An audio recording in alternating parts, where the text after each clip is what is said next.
39 ans aux États-Unis. Aujourd'hui, je voudrais parler des États-Unis, enfin surtout comment aller là-bas et les problèmes et les obstacles qu'on va avoir à déménager aux États-Unis, surtout si on veut travailler et y rester.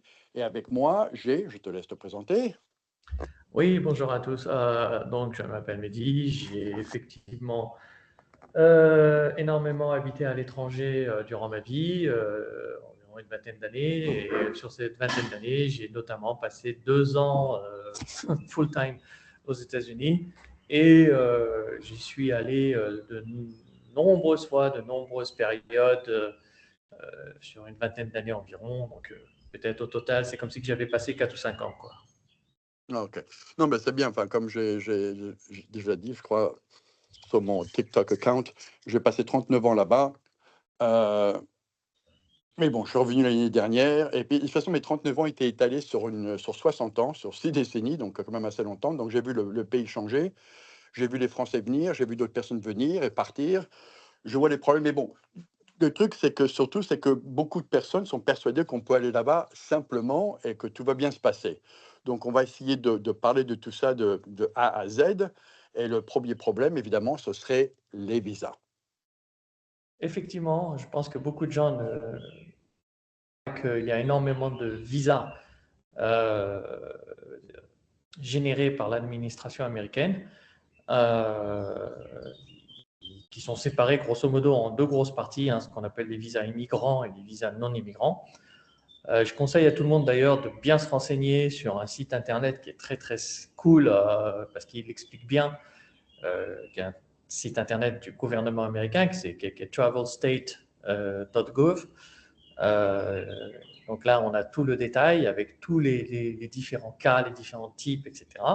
Donc au moins, ça donne une visibilité administrative, on va dire, de ce qu'est un visa.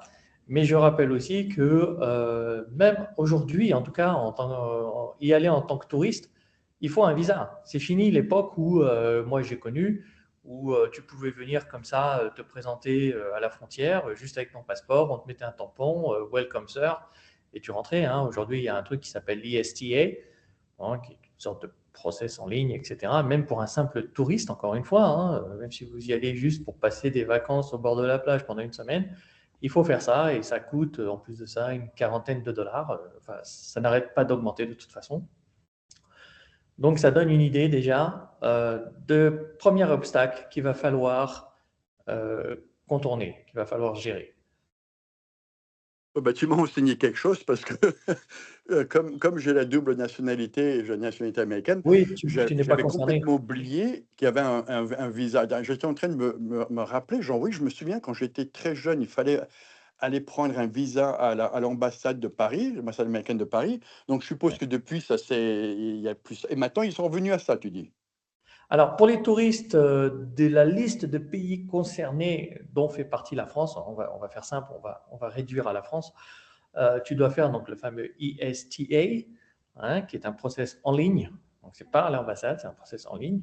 Mais attention, l'ESTA, c'est une sorte de visa déguisé, hein. Ils prennent 40 dollars au passage et puis en fait, ils veulent savoir à l'avance qui vous êtes, pourquoi vous venez, qu'est-ce que vous faites là-bas, et quand vous arrivez, bah, ce process est fait en amont. Attention, hein, ils peuvent toujours vous refouler à la frontière, bon, même si c'est rare pour un Français, mais ils peuvent toujours aussi, et depuis l'administration Trump, vous demander bah, votre téléphone, votre ordinateur portable, le fouiller, regarder ce qu'il y a dedans. Et si vous refusez de le donner, non seulement ils vous renvoient de là où vous venez, mais en plus de ça, ils gardent le téléphone et le portable. Bon, Ah ouais. tu vois. Ouais, ouais, ouais. Ouais. Merci Trump. Waouh. Ouais, non, ça c'est pas simplifié. Par contre, je me souviens une petite anecdote, il y a très longtemps, je sais pas si tu connu, ils nous faisaient dans le temps, on parle de ça peut-être une trentaine d'années ou je sais pas quoi, ils nous faisaient remplir une carte d'arrivée dans l'avion, ils Ouais, donnaient à tout le monde. Et une des questions sur la carte, c'était est-ce que vous êtes venu ouais. pour tuer le président de Ouais, la ouais. Êtes-vous République? communiste? Avez-vous le sida? J'ai connu, j'ai connu. Et bon, mais alors je peux pas, je peux imaginer que la question est tellement bête que il y a dû y avoir un petit rigolo qui dit oui, je suis venu pour tuer le président. Alors, il y en a Il qui s'est se fait sont arrêter. amusés à faire ça parce qu'ils l'ont pris sur un mode sarcastique et puis ils ont rigolé, mais ils ont eu de très, très, très sérieux problèmes. Certains ont fini en prison et je me souviens d'avoir vu des communications très officielles du ministère des Affaires étrangères français notamment qui disaient non, non, non, attendez, faites attention, ne rigolez pas, ce n'est pas une blague, vous risquez de sérieux problèmes. Parce qu'il y a eu, comme moi, des gens qui allaient là-bas pour des raisons professionnelles. Voilà, on passait quelques jours pour le travail, on revenait, etc. Et puis ils se sont Ouais, ouais. retrouvés à rester plus longtemps que prévu, hein, on va dire ça comme ça. Ouais, ouais, non, ben Et, ça. et ça a posé de sérieux problèmes. Donc, d'ailleurs, ce formulaire que j'ai connu très longtemps, que j'ai rempli énormément, c'est un truc intéressant. En fait, l'ISTA a enlevé ce formulaire, mais le formulaire existe toujours. Donc, il faut savoir que la police des frontières là-bas peut toujours vous demander de le remplir à l'arrivée. Et si je Ouais. me rappelle bien, je crois que son petit nom, c'était de IW94. Mais il faut vérifier. Mais il existe toujours en réalité, hein. Il est simplement plus obligatoire lorsque vous avez fait l'ISTA. Enfin bon, non, enfin, c'est amusant. Enfin bon, dans tous les cas, le truc, c'est que les visas. Et les visas sont pas faciles à avoir, surtout si on veut Non, rester et pas travailler là-bas. Et en plus de ça, les choses se sont. complexifié C'est depuis moins Trump. facile. Ouais, Ouais. voilà. Bon, voilà. Donc, ça, c'est déjà le premier problème. Après, la deuxième chose, c'est que les gens, ils disent, bon, ben, je vais aux États-Unis, je vais faire du business, je vais commencer ma vie là-bas. Ouais. Mais, pardon. Mais le problème, c'est que on va où? Dans un hôtel? Pendant des mois? Parce que les gens, ils disent, oui, mais je vais me louer un appartement. Attendez, attendez, il y a certains endroits où c'est possible, peut-être, mais la plupart du temps, aux États-Unis, ça marche avec le credit score. Vous arrivez là-bas, vous dites, j'ai pas de numéro de sécurité sociale, j'ai qu'un visa pour travailler, et encore, vous avez aucune preuve, vous ne savez pas qui je suis, est-ce que vous voulez me louer un appartement? À 99% des endroits vont dire non. Non. On est bien Alors, d'accord? il y a des gens qui essayent de s'en sortir en disant c'est pas grave, je vais louer Airbnb. Euh, En gros, je vais agir comme un touriste pendant 2, 3 mois en pensant que d'ici à 3 mois, ils arriveront à régler ou en tout cas à avancer sur certains points euh, pour y arriver. Ok, c'est possible, mais ça reste risqué. Ça reste quelque chose de très risqué. Et en plus de ça, alors juste je voudrais rappeler, je pense que tu es d'accord avec moi, quand on dit aux États-Unis, il faut faire très attention parce que c'est pas très correct de parler comme ça. Euh, les États ont des lois très différentes d'un État à l'autre. Euh, et parfois, ce qui est possible dans un État n'est pas du tout possible dans l'autre État. Donc, il faut faire attention, hein. Juste comme ça pour tirer un petit rappel, euh, vite fait.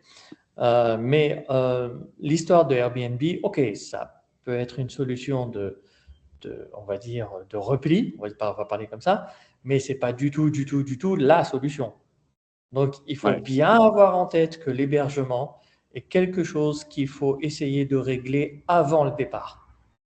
Ouais, ça c'est une très bonne idée. Oui, c'est ça. Parce que bon, c'est vrai que les États, chaque État a des légalités, des lois différentes, mais aussi des prix différents.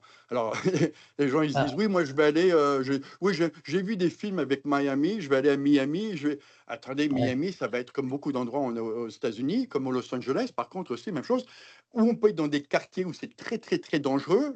Vous revenez c'est le ça. soir, il reste plus rien dans l'appartement, tout a été volé, ou Et peut-être vous êtes où vous allez content peut-être. parce que vous êtes toujours vivant. Oui, oui, ouais, ouais, exactly. Et ou alors, ça va être super cher et trucs comme ça. Donc, parce que les choses là-bas peuvent être très chères. Ou il y a des gens qui peuvent me dire, oui, Alors, moi, je vais aller à New York. Oui, bon, d'accord, 3 000 à 4 000 $ par mois, minimum, pour le loyer. alors, Et alors, encore, si on vous le New donne. York est extrêmement cher, mais de manière générale, les endroits intéressants sont chers. De manière Ouais, générale, c'est cher. Euh, je vais juste faire un petit focus sur la Californie parce que je me permets de parler de ce que je connais le mieux, et notamment LA. Là-bas, en gros, c'est pas comme en France où tu payes cher les quartiers, on va dire UP, les quartiers classe, machin, et puis les quartiers pas chers, c'est des quartiers low class, comme on dit. Bon, voilà.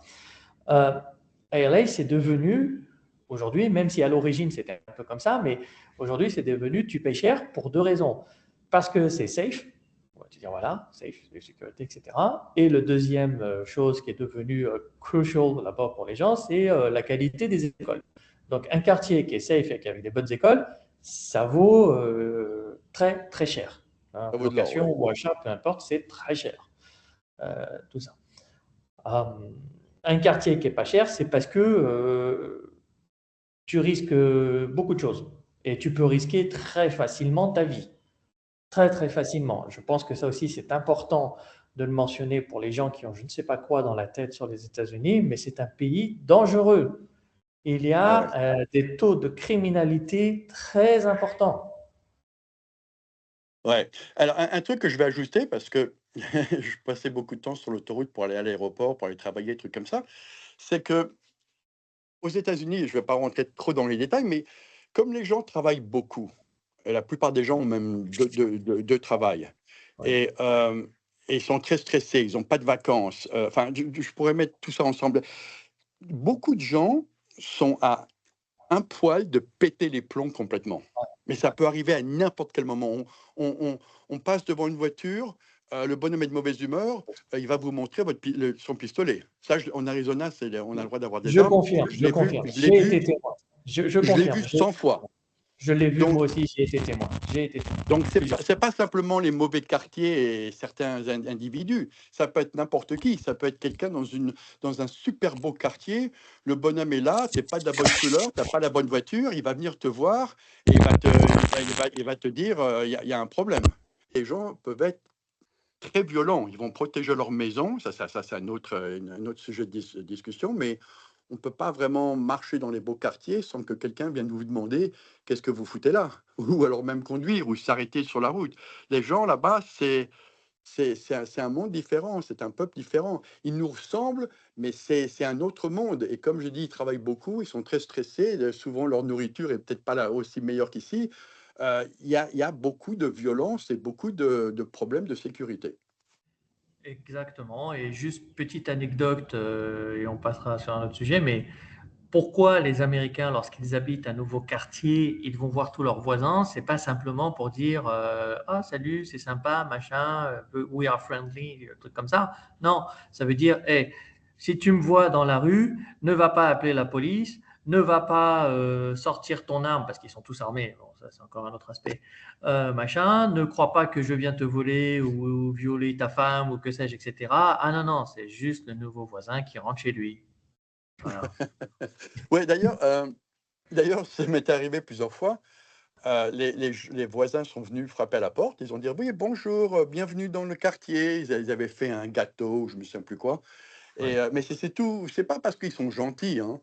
Ah Enfin, ça ouais, paraît gentil. C'est parce qu'ils veulent voir, genre, qu'est-ce que tu as comme meuble? C'est exactement. qui es-tu? Toi, ils veulent savoir, ils veulent voir, c'est: «Est-ce que j'ai peur de toi? Est-ce que je dois me défendre? Est-ce que je peux te faire confiance? Est-ce que personne ne se fait confiance là-bas?» Donc c'est ça un des gros problèmes aux États-Unis, enfin, surtout avec les Français, c'est que j'entends souvent les Français dire: «Oui, les Américains sont gentils».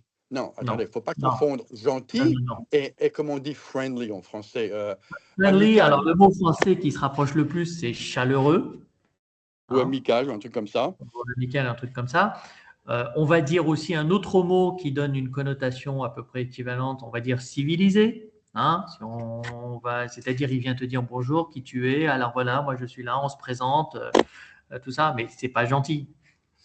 Ah C'est pas ouais. du tout Non, gentil. non, c'est ça, souvent les gens ils confondent ça. Donc bref, donc tout ça pour dire que, faut un appartement ou faut une maison, faut pouvoir louer, faut pouvoir acheter. Après il y a après faut connecter le téléphone, le ci, le ça. Mais le truc encore plus important, c'est que 9 fois sur 10, si c'est pas plus, il va falloir une voiture. Ah, ça, c'est obligatoire. Je vais le répéter. Sur 99% du territoire américain, vous n'avez pas de voiture. C'est la fin. Tout s'arrête. Tout Ouais, s'arrête. C'est un monde qui est organisé autour de la voiture. Si exactement. vous, c'est exactement ça. Mais tout est organisé autour de la voiture. C'est vraiment incroyable. Mais voilà. Alors, vous n'êtes pas obligé de rouler avec une super Mercedes qui coûte très cher, mais il va falloir sérieusement penser à lorsque j'arrive, j'achète une voiture. Alors c'est pareil que le Airbnb où je disais on peut se débrouiller avec une voiture de location dans un premier temps pour dépanner, ok, pourquoi pas, mais après il va falloir acheter une voiture très vite. Ouais. Alors exactement, ça c'est un autre problème parce que bon, premièrement, ça coûte de l'argent. Deuxièmement, ils vont pas vous faire crédit, hein, ils vont pas vous dire, et si pour raison X, Y ou Z, ils vont faire crédit, on peut payer à crédit, ça va être un haut pourcentage, donc ça va coûter très cher. Mais encore pire que ça va être l'assurance parce qu'ils vous connaissent pas. C'est ça. Peut-être que vous avez eu 20 accidents dans un autre pays, donc ça va être au maximum du prix. Donc entre la voiture, entre faut payer cash ou avec intérêt très haut, avec l'assurance et tout ça, c'est pas L'assurance aux facile. États-Unis est extrêmement chère. Extrêmement chère. On peut se débrouiller à la limite pour acheter une voiture, surtout si on n'est pas trop difficile. On peut trouver de bonnes occasions à des bons prix, c'est vrai. Mais l'assurance, elle, va coûter très cher. Surtout quand on est un inconnu pour les assureurs. Ouais, ouais, on n'est pas, ils savent pas qui on n'est pas sur le radar, ils savent rien. Donc acheter une maison, c'est possible du moment qu'on paye en liquide. Cash. Bah, ça, c'est notre Oui. problème, en fait. Faudrait envoyer l'argent que l'on a de France à une banque aux États-Unis. Alors, ce qui Alors est ça, très ça va. problématique, très, très Ouais. problématique, à cause des lois américaines et ce qu'on appelle les lois extraterritoriales américaines qui s'appliquent aux banques françaises qui se sont toutes fait condamner à payer des amendes très, très, très lourdes et qui aujourd'hui ont extrêmement peur du système bancaire américain. Et d'ailleurs, c'est facile, quand vous ouvrez un compte bancaire en France, on vous demande tout de suite, êtes-vous citoyen américain? Avez-vous un compte aux États-Unis, etc. Parce que alors là, euh, l'IRS qui est derrière, donc c'est la tax administration qui est très très puissante, leur tombe dessus de manière phénoménale. Donc, non pas que ça soit impossible à faire, encore une fois, mais c'est un obstacle qu'il va falloir gérer et qu'il va falloir prendre en compte très correctement avant de partir. C'est pas une fois sur place, on se dit ah mais au fait oui, au fait il y a ça. Ah, sur place, c'est un Ouais. peu trop tard. Ouais, non, c'est exactement ça. Et le truc, il y a des Français qui se disent, de toute façon, moi je m'en fous, je vais arriver, je vais prendre du liquide, je vais l'emmener avec moi.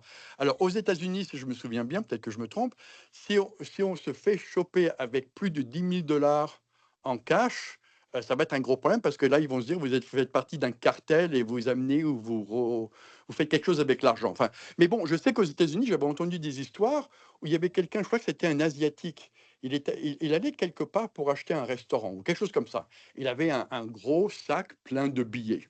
Bon, je ne sais pas comment il a eu, mais c'était son argent. Il allait acheter un restaurant. Il s'est fait arrêter par un flic américain pour raison bête. Je ne sais pas, peut-être qu'il est un peu trop vite Ouais. ou il n'a pas mis son clignotant, je ne sais pas quoi. Ils ont vu le sac, et ben ils ont pris. C'était Ah si ben simple que ça. Si vous ne c'est pouvez simple. pas prouver d'où vient l'argent, eh ben, on le prend et c'est à vous de prendre un avocat, d'aller au tribunal et de prouver que cet argent vous appartient. C'est exactement ça.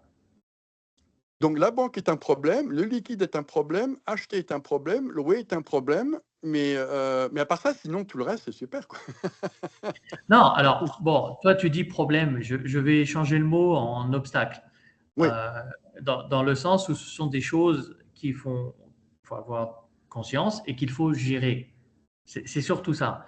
Et la gestion de certains de ces obstacles est peut-être plus difficile que ce qui n'y paraît. D'accord? Mais en tous les cas, il faut bien en avoir conscience. ouais. Et on va Non, non, arriver, je enfin, pense.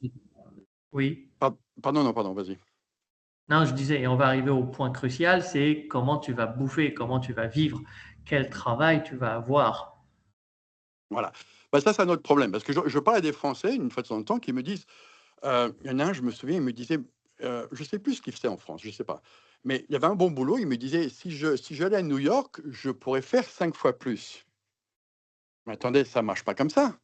Non, c'est C'est pas ça. c'est que non, donc ce qu'il a voulu dire, mais il n'a pas compris, c'est qu'il y a quelqu'un à New York qui fait 5 fois plus. Ça ne veut pas dire que lui, il serait engagé, ça ne veut pas dire que lui, il ferait ce salaire-là, ça ne veut pas dire que ça veut pas dire ça du tout. Mais les gens mettent 2 et 2 ensemble. Ils disent: «Moi, si je vais là-bas, je vais faire 5 fois plus». Non, tu peux faire une application et avoir une interview pour ce boulot-là et peut-être que le salaire va être complètement différent. C'est un peu comme si je Oui, disais: «Vous savez, vous pouvez être médecin en France et faire 20 000 € par mois». Bah oui, il y en a un à Neuilly-sur-Seine dans une clinique qui fait 20 000 €. On dirait: «Oui, mais attends, exact. c'est pas représentatif de tous les autres médecins en France». Et ben là, c'est pareil, les gens veulent voir ce qu'ils veulent voir. Alors, on arrive là-bas, déjà, il y a le problème de visa, tous les problèmes dont on a parlé. Après, il y a un problème de langue. Et votre anglais, il est bon ou très bon? Vous avez un accent français, ils ne vous connaissent pas, ils connaissent rien de vous. Pourquoi ils vont vous engager au lieu de quelqu'un d'autre? c'est pas gagné. Alors, la langue est bien évidemment quelque chose d'important, d'abord parce que vous allez interagir avec l'administration américaine. Ça, c'est le premier point. Donc, il faut savoir parler, même des trucs bêtes, hein. On parlait de la voiture. Quand vous allez faire les papiers de la voiture, DMV, faut savoir parler, comprendre ce qu'ils racontent, des choses comme ça. Euh, Ensuite, bien sûr, il y a l'aspect travail, business. Et quand je dis parler, pardonnez-moi, je vais aller un peu plus loin, c'est aussi de comprendre les expressions et ce qu'on appelle les connotations. Ouais, le slang et tout ça, oui, oui. Les choses qui sont dites en étant non dites, ça peut quand même avoir des impacts, ça peut vous frapper, hein, des fois, hein, ça peut frapper mal même. Oui, alors je vais t'interrompre là, ça a tout à fait raison parce que moi, je suis français, j'ai été élevé en France quand j'étais jeune et je suis revenu en France il y a un an et je passe mon temps à essayer de comprendre ce que les gens disent. Alors, oui, je parle français, je comprends les mots, mais ces mots ne veulent pas exactement dire la même chose que moi je les C'est ça, comprends. Donc souvent, c'est bon, ça. et ça, c'est un autre problème. Je me souviens quand j'étais pilote instructeur pour les Allemands, pour Lufthansa, il y avait un problème où les Allemands se plaignaient souvent des instructeurs américains parce que l'élève faisait une manœuvre et l'Américain disait OK, good, good. Bon, alors l'Allemand, il dit bon, ben, bien, c'est bien. Et après, au sol, quand il y avait les debriefings, il disait oui, ben, ça, c'était pas très bien. Il dit, mais je comprends pas, tu m'as dit que c'était bien. Bah oui, mais bien, c'est une expression américaine, genre good, genre bon, bah, allez, on passe. On verra, on va à l'autre truc. Donc, bien, c'est pas vraiment bien. En France, on dit pas super, mais on dit c'est pas mal. Il y a tellement de choses Voilà. Et moi, j'ai dures à une comprendre. expression, je donne aux Français un exemple que les étrangers ne comprennent pas. En France, quand on a actuellement, en tout cas, c'est l'expression comme ça, quelque chose de véritablement difficile, les Français ne disent pas c'est difficile. Ils disent c'est compliqué. Ouais, Lorsque vous voilà. dites ça à un étranger et un anglo-saxon notamment, c'est compliqué. Comment il va le comprendre? Il va comprendre que, ah, tu es en train de me dire qu'il y a deux, trois obstacles et qu'il va falloir gérer la chose pour y arriver. Alors que Voilà. le français, il est en train de dire, non, on ne va pas y arriver. Bon, bref. Voilà. Voilà, bah, ça c'est exactement. Bah, ça, c'est ça. Le truc, c'est ça, c'est que le problème culturel est dur à comprendre parce que plus ou moins, ces gens nous ressemblent. Par exemple, quand quelqu'un va en Chine ou on va en Asie quelque part, c'est plus facile à comprendre et accepter qu'on est différent, qu'on va penser différemment, parce qu'on se ressemble pas trop. Tandis qu'aux Ouais. États-Unis, on dit: «Oui, bon, bah, c'est simplement la langue et puis je parle et on se comprend». Non, pas vraiment, ils ont des vues différentes sur à peu près tout. Bon, il C'est y à peu avoir près des gens tout. qui sont Il y a une expression américaine que tu connais qui exprime exactement ça. On dit same, same, but different. ouais, ouais, c'est ça, c'est exactement la même chose, mais complètement différent. Donc Voilà. voilà. Oui, c'est ça, c'est exactement ça. C'est donc on passe son temps à croire qu'on s'entend bien avec les gens et en plus de ça, ils sont, on va dire gentils, moi je dirais plutôt souvent faux cul. Donc les gens, ils sont là genre: «Ben non, ils m'aiment bien». Non, pas du tout. Ah non, C'est non, et non, non, par non, contre non. et c'est donc on est des animaux différents et ça prend des années à vraiment les comprendre et à peut-être s'intégrer ou pas vouloir s'intégrer. Donc peut-être qu'on est un peu trop j'espère que les gens vont pas croire qu'on est négatif, simplement que, bon, moi, j'appelle ça des problèmes, toi, tu appelles ça des obstacles. Bon, dans tous les cas, mes problèmes, faut les résoudre et les tiens aussi. Donc ça revient un peu au même. Ouais, les C'est obstacles, il une faut les question de langue. sauter, il faut les contourner, il faut les éliminer. Voilà. Mais le problème, dans les 2 cas, il faut les voir et les accepter. On peut pas dire: «Non, je vais aller là-bas, je vais devenir riche, tout va bien se passer». Non, c'est Faut être fini. Alors, je réaliste. vais être honnête, je suis d'une génération qui a connu encore les dernières années de cette époque où tu pouvais partir aux États-Unis à l'aventure et t'en sortir. Et je vais mettre cette fin de période vraisemblablement vers 1995, on va dire comme ça, 95-96. Mais c'est totalement fini le côté euh, je débarque avec 5 dollars en poche et je deviens millionnaire au bout de 3 ans. C'est fini, Ah c'est ouais. vraiment fini, c'est totalement fini. Quel que soit votre projet, attendez-vous à ce que ça soit dur, attendez-vous à ce que ce soit difficile. Je ne dis pas que ça n'en vaut pas la peine, ça dépend du projet, ça dépend de votre âge aussi, ça dépend de votre volonté, ça dépend de pas mal de choses quand même qui sont, on va dire, propres à chacun. Parce que moi aussi, hein, j'imagine que tu en as vu, hein, des mecs qui sont arrivés super motivés, gonflés, machin, puis au bout de 6 mois, ils sont en 36e dessous, quoi. Voilà, parce ils ont Ouais. découvert la réalité des choses et puis ils ont été aussi très très mal préparés. Ça aussi, ça joue, je le redis. Voilà. Et je pense que le dernier point qu'on peut mentionner, c'est quand vous partez là-bas, il faut pas mal d'argent. Il ne faut pas des millions non plus, mais 10 ou 20 000 euros, c'est pas assez. Ouais, Voilà, je suis c'est d'accord. clair. C'est C'est, pas assez c'est, du tout. ouais. Ouais, non, il faut de l'argent. Mais un truc que je veux dire aussi sur les États-Unis, vite fait, c'est que moi, j'y étais pendant très longtemps. Si mes 39 ans étaient étalés sur 6 décennies. Et c'est que les gens ont changé depuis. Parce que j'étais parti en Oui. Asie pendant 10 ans. Et quand je suis revenu aux États-Unis, j'ai vu un pays différent. Les gens étaient différents, ils pensaient différemment, machin. Donc, souvent, les boomers du temps, qui étaient quand même des gens assez droits, c'était je te dis ça, tu peux, je tiens ma parole Ouais. et tout ça. Maintenant, les temps ont changé. Maintenant, tout le monde est prêt à faire n'importe quoi pour survivre et il n'y a plus de limites. Enfin, pareil, la France aussi. Moi, la France, je me souviens du Oui, oui, facteur qui s'est arrêté pour boire le café. Maintenant, elle est stressée parce qu'elle est en retard. Donc, les temps changent et on ne peut pas vraiment imaginer comment ça va encore changer. Là, ça change encore plus. Il y a beaucoup de gens qui ont perdu leur sécurité, enfin leur healthcare. Il y a beaucoup de gens qui perdent leur boulot. Les temps sont durs, les gens sont stressés.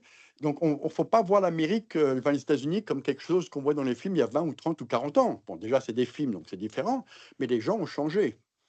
Donc, c'est possible. Je veux pas que les gens croient que on dit que c'est pas possible, mais faut savoir dans quoi on se met.